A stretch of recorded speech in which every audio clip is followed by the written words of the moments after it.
How you doing, Ian? Good. Good to see you again. Good to see you. So how you been since the last interview? I've been doing good. Doing good. A lot of schoolwork, but Chilling. Just chilling. Lacrosse is starting up soon. Yeah, we got box lacrosse, which is just indoor lacrosse. It's just a different kind of lacrosse. A little smaller field, but just a good thing to do in our off So you season. got a haircut. Yeah, haircut. That's the last interview. You looking fresh. Thank you, most No definitely. problem. No problem. So let's talk. So let's just start about how's school going. How's your family? School. I'm doing pretty good so far. Okay. Starting the year off pretty right, on a good foot, sitting at about a 3.6. Okay. High honors. I mean, that's about it for school, really. Sophomore now, right? Sophomore. So have you been looking at colleges? Interest? I know it's a little soon in the process, but I have been a little bit. I think I want to go into business. I've been taking some business classes, accounting class, intro to business. But where I want to go to school, I mean, Kelly at Indiana would be great. But I mean, staying home is really no problem for me. got you. So PFW wouldn't be a problem if you decided. PFW, St. Francis, wherever. Good. All right, so let's get started. So I printed out a few pictures, just about relationships, relationship goals, relationships in the past, just a bunch of pictures. So I want you to just look through that for a second, and pick about 3 or 4. It doesn't matter, whichever you're comfortable with, 3 or 4, and so we can talk about those relationships as they pertain to you. So I'll give you a few minutes or a few seconds to pick out what you want.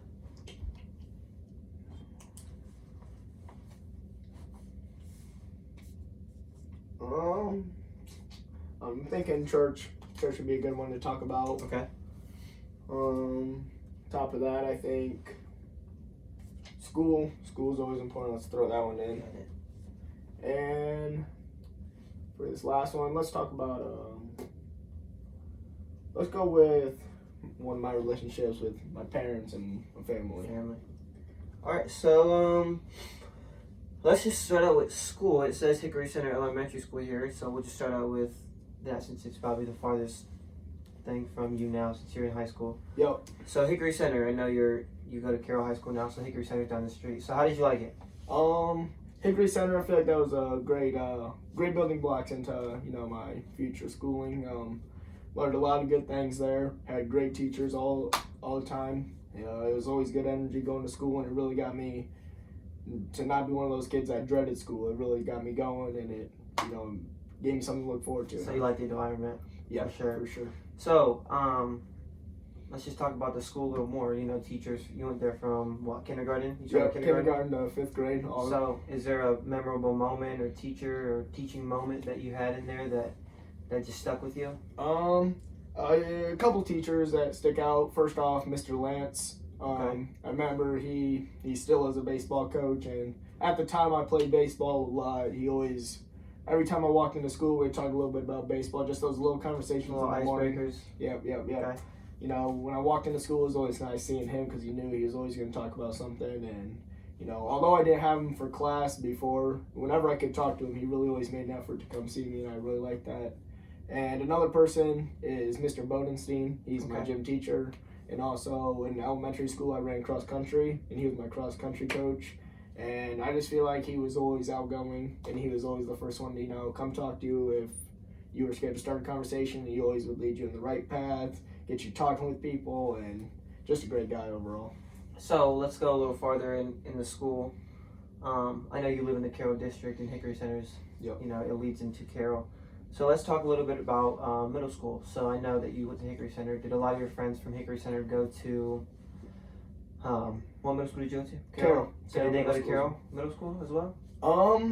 Yeah, a lot of my friends, all of them, Hickory Center does feed into Carroll Middle School, so all those friends that were there, other than a few friends that moved. I mean, coming out of Hickory Center, I had about 3 main buddies, us 4, me, Keenan, Chandler, and Dubai. I mean, and today we're still closer than ever. And I mean, they all went to Carroll Middle School, and we're all still strong today. So I feel like that Hickory Center building ground really worked on us. So do you think that, school and the environment brought you guys together? Did you guys know each other before? Did your parents know each other? I can say for sure, my best friend Jane Duba, he lives right down the road, so I know he was always there, but I mean, I guess he always stuck with me during the elementary school. With me and him, it was real easy. It would have been hard for me to go talk to someone, but if I knew he was with me, I knew we could both, go talk to someone. And Keenan, he moved here in 3rd grade, and our teacher also lives down the street from us. So basically me, Keenan Duba, and my 3rd grade teacher, we all had the same class, and it was her class. And she really just encouraged us to, go out and play with each other because, I mean, she could see us out her back door. See the friendship. Yeah. So she always wanted us to be strong, and she knew that we had this chemistry, and really that's just what So now you're in high school, those friends came along with you, and they're still that close-knit friendship that you guys have along with those three? Yeah, but one of my friends, Keenan, like I was just talking about, he moved to Busco, which from here is like a 20-minute drive, but my family, all my older relatives and my whole dad's side of the family, we all grew up in Busco, so it's really still like a close part to us, so it's really not hard to go see him. So, and on the weekends, we still always make time to go see each other, so I feel as if that moving was not something that took away from us, but we just realized how much we need to value what we have. So, if I'm right, you guys do have a family restaurant in Churubusco, correct? Yep. Brevins. Brevins, that's correct. Yeah, that's a great business. I mean, I get to meet a lot of new people, and especially being a family business, it allows me the chance to get an easy job. It lets me get out there, learn to see what the real life is really like. I mean, it's hard for some kids to get out in that scene, but for me, those people are very welcoming, and of course, knowing that my dad owns it and all my sisters and their friends and they all grew up in it. I mean, it's really easy to just fit right in. So when you do go to Churubusco, do you make time to see, what was his name that you said moved out? Keenan. Do you make time to go see Keenan? Is that a priority, or do you guys meet up, stuff like that when you're headed out that way? Oh yeah, I used to have a constant shift on Sunday morning. I'd work Sunday morning breakfast, and I mean every Saturday night I'd just stay at Keenan's house. It's really easy to get from Keenan's house to work, so real easy. I mean it's perfect to go see him on the Saturday night, hang out with a few more buddies, and get to work in the morning. So that was always real efficient for us. So let's dive back into the high school realm of things. So high school, how do you like that with the friends and transition? Does your friend group stay together, and do your 3 friends have the same amount of friends outside of that group? Do you guys get along and hang out outside of school in that sort of thing? I'd say out of school we still see each other the exact same. It's perfect, but in school there's so much opportunity at Kittle. It's hard for us to see each other all the time. I mean, I have lunch with them on a few days a week, but I mean, like I have one class with Duba and Jaden, and Chandler, I don't have a single class with him, so I rarely see him in the hallways. But I mean, that doesn't break us out of school. We still talk all the time. Okay. But I feel as if high school it's a lot more freedom. It gives you a lot more exposure, and I think we're all getting new friend groups, and we're bringing those together. So at this point, it's not just us 4 anymore. It's really just this big, ball of people. That's good. So, you're a sophomore, so you still have 2 years of school, and a lot of things do change in that 2-year period. That's not saying that your friends aren't going to be your friends, but I'm just saying, you'll have a lot more friends, you'll have a lot more experiences. Right. But you're only a sophomore; it's the first semester still. Exactly. So let's get into something that you've been in a little bit longer. Let's talk about church. Right. How do you feel your relationship, your relationships in church are, along with your relationship with God, just relationships in general in church? How would you describe that? Yeah. So growing up in church, it really wasn't a chore for me. I really, my parents really always pushed me to do it, but they knew that it wasn't forced upon me. I mean, where I go to church, you had it was first grades, you were separated into grades. You talked with kids that were in your grade. So in 2nd grade, you talked to 2nd graders. It was all fun activities, but you were also, learning things. And I have friends that I met in there that I'm still friends with, like Sammy Schlotterback.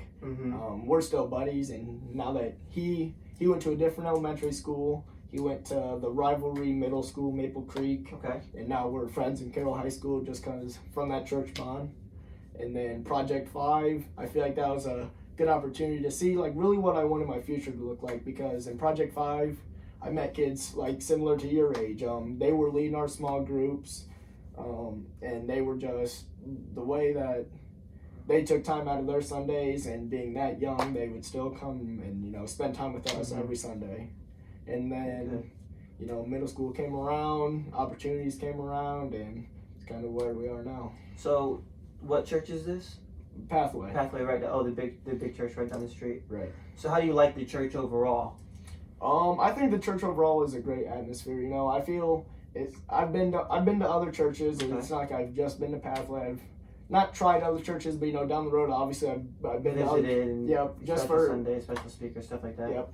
So I feel as if it's perfect for Pathway. Like their messages are very uplifting, and their music is, you know, up to beat. But I feel it's hard for sometimes for me to understand what people are saying in other churches. You know, with just really it's just all really opinion based. But like the music, I like you know, singing very loudly, and I feel like some of the other music that, you know, you hear at other churches are also great music. I'm not saying anything. I just like, you know, the drums, the guitar, of Pathway. Yeah. Good, And that's a good way for me to, you know, see God, you know. So do you, I know that Pathway is a big church. Do you connect with a lot of people in your church? I know that you said you have your what is it, what, 5? Project 5. Project 5, and you have your Project 5. How do you connect with people aside from your youth group and, you know, Project 5? I know you have youth group tonight, you mentioned. Yep. How do you connect with people in the church that aren't in those groups? Do you connect with them? Do you connect with adults in the church? You know, how do you like the pastor? Do you connect with him? Okay. How is that? Obviously, with a church that big, it's hard to, you know, talk to the pastor all the time. Obviously, he probably knows the Riki name, and he probably knows my family, but I don't think I've ever sat down and just talked to him for quite a while. But I have other mentors or men, in like the high school realm that can spend time with you. Like, obviously you wouldn't know him, but, you know, I know a dude named Brad Bullock, and he is a youth pastor, and he's still, you know, hierarchy, but he will spend time with you, and he'll just listen, and So he's kind of towards the younger generation, and is he the youth pastor there? So what I'm going to tonight is called Impact, and he is the youth pastor there, him and Savannah Bly. Okay. But Savannah Bly, you know, she kind of works with, they take turns speaking each week. So it's like every other week? Yep. Okay. So, but, you know, Brad, I just feel like I went on a summer camp in West Virginia for church, and he was my small group leader. I roomed with him for 7 days, no technology, and just, it was a good chance for me to really get to know each other, get closer to God, stuff like that. That's good. And that's good in the church that, you know, like you said, a church that size, making sure that they have smaller groups, you know, for the individualized age groups. You know, other people, like, let's say your parents. Right. You know, your parents are, I don't know, maybe 50, 40s. Yeah. They learn at a different pace than you. They're much wiser, they're much older. So they've had that experience, like you said, you know, sometimes it's confusing to comprehend the information. Right. And that's just because you haven't been alive as long as them. So that's good that you have that connection, and you started going at a young age, so you know the foundation that's there, you know the principles. So yeah, I mean, I say that you know that's a good foundation to have, and I'm glad that you are going tonight, you know, to get that understanding that you don't get on a Sunday morning or a Saturday afternoon. Right. So that's good. That's a good relationship to have. You know, your relationship with God, your relationship with people in the church. Let's dive a little deeper, and let's talk about, you know, your family. I know it's a picture of a little kid with a balloon and his mom. But let's dive a little bit deeper than that. You know, let's talk about your parents, and you know, I think you have 2 sisters, correct? Yeah, 2 sisters. So 2 sisters.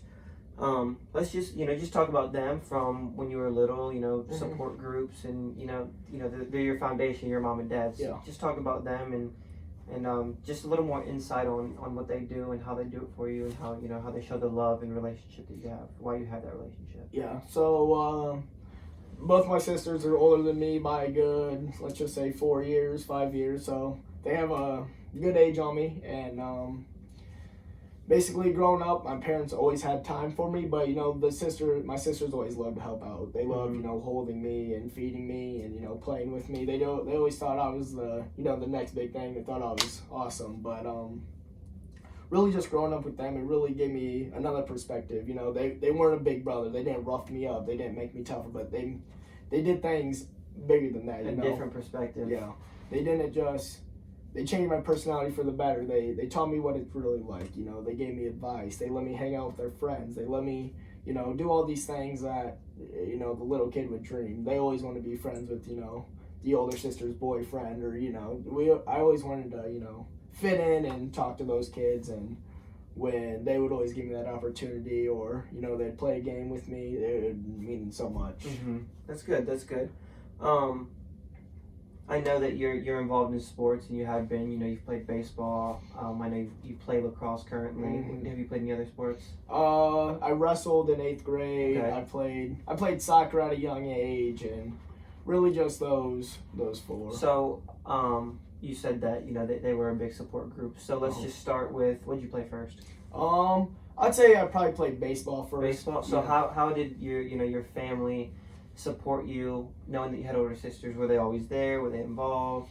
Talk about that. Yeah, I mean, my dad, he would always spend as much time as he would, or as much time as he could, throwing the ball with me. And my oldest sister, Lydia, she played softball, so, it was always good having that sister that, was familiar with the sport, and they weren't just, just like they weren't like too girly to like play sports. They would play with me, and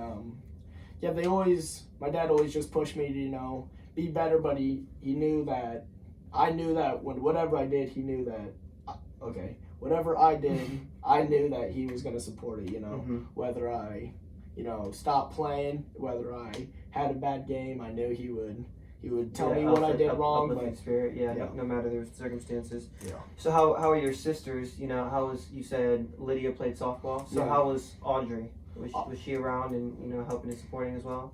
Yeah, Audrey was also up and supporting. She would, I guess, one prime example of us really getting out and exercising. Well, Audrey, she danced, which I didn't dance, Lydia didn't dance, but she was really good at it. She loved it. She stayed in her lane. She tried to play softball with us when she could. She loved playing it for fun, and we loved dancing for fun. But I know we would just play games outside. We'd get around with all the. Sorry about that. No, you're fine. I knew that playing with the neighborhood kids, we'd play this big game called German Spotlight. We'd all come out, and me and my sisters and all the neighborhood kids would just have fun and just get out and socialize. Good. I know this doesn't pertain to you, but I recently I was at a meeting at St. Francis, and there was a survey about mental wellness, and just to tie all this together, there was it's called Remedy Live. Okay, so it was all these statistics on people that have thought about committing suicide, and just bringing awareness of that subject. Right. And surprisingly, it was an interactive meeting, kind of it was interactive with everybody that was there. Everybody was on their phone. They were connected to the screen, the app. Yep, and you, okay. Yeah, so you would just type whatever your answer was. It wasn't like Kahoot like we play in high school. It was like you text the number 494949 to whatever the answer was on the screen, or the question was on the screen. And it's surprising how it's sad how people don't grow up with a support system that you have. Right. There's people, just I said there was maybe 150, maybe 200 kids with me in that group, and 22% of them had thought about taking their lives. Right. I'm not saying that you have. Right. We're not getting into that. Right. But for you to have that support group, for you to have that system of hope, and that system of encouragement is very important, especially the way you grew up in, from your elementary school all the way to high school, that that same foundation from elementary school, middle school, high school, and how it transitioned into church, and how your family was alongside you with with everything. Right. And so there was a bunch of options on the screen. I think it was A, B, C, D, E, F, G, H, I, J, K. So there was a bunch of options. As people in their family that have had illnesses, mental illness, or people that have, wanted to take their life, or they know people that are going to take their life. And I vividly remember K was an option. Yeah. And there was only 4% of those people in that group of 200 that selected K as having no problems, having a strong foundation, having that good support group, having those people that they can talk to, those facilitators, me, you could talk to me whenever you want, but the fact that you had that foundation, your parents, and your 2 older sisters. Right. You know, that's very important, and not everybody can say that they have that. Mm-hmm. So, you know, relationships, I know we've been talking about it for about 4 weeks, I'd say. Yeah. From our first interview to this one now. I know that we've been talking about relationships, and, you know, it's good that you want to build on your relationships because, you know, it's a great thing to do. You can always build, you can always be better at, you know, whatever you're doing. Say you Right. play lacrosse. You can always get that much better at lacrosse. You can always build on your relationships. Right. And that's very important. And you know, you have a good foundation, like I've said. So, you know, sometimes it's not always about making your relationship with other people better. Mm-hmm. Sometimes it's about reaching out to those people that don't have the Right. foundation that you have. Right. Okay, so I've made some SMART goals. Just, you know, wrapping up, you know, since this is our last interview, essentially. I mean, I'm sure we'll probably meet again, you know, just, you know, go get some coffee or something. But after these 4 interviews, I've made some SMART goals for you. Not telling you what to do, and respectfully, if I can share with you, that would Oh, of course, yeah. I'd appreciate it. You know, I've came up with 4. Just to keep you on the right track. Not that you're not on it, but like I said, you can facilitate and help those that are in need of help. You know, like I said, the option was K for people that have no issues at home, have not been physically or mentally or emotionally abused. Right. So like I said, I've come up with a few goals, and I'd say number 1 is keeping friends close no matter the distance. And you know, you do a pretty good job with that. Yeah. But that also leads me to my second one: always being open to making new friends and memories. Right.